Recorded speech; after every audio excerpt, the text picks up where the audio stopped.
এই যে জল যে 24 ঘন্টা আপনারা এইভাবে অপচয় করছেন, এটা কত ক্ষতি হচ্ছে জানেন? ক্ষতি হচ্ছে না এই জলটা না মেশিনের দ্বারাই উঠছে, ইলেকট্রিক তো লাগছেই না। 70 বছরেরও বেশি হয়,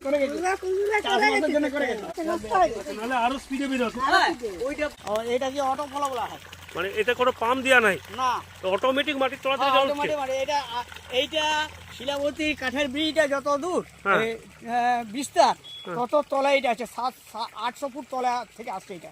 মানে এটা আপনারা মেপেছিলেন নাকি? হ্যাঁ, যারা করে গেছে পূর্বপুরুষরা তারা বলে বলে আসছে, আমরাও শুনে আসছি। প্রাকৃতিক ভাবেই এটা ন্যাচারালি যে মাটির তলা থেকে অটোমেটিকলি এই জল মিস্ত্রিরা করে গেছে 365 দিন 24 ঘন্টা এরকম জল পড়ে। এটার জন্য না বিদ্যুৎ লাগে, না কোনো মোটর বা মেশিন লাগে। কিছুর প্রয়োজন নাই। আমার যত বয়স প্রতিদিন 5টা 6টার সময় আমি এসে এটা মুখ দিয়ে এই যে 1 পেট জল খাই। অটোমেটিক 365 দিন এইভাবে জল পড়ে। এই জল থেকে এই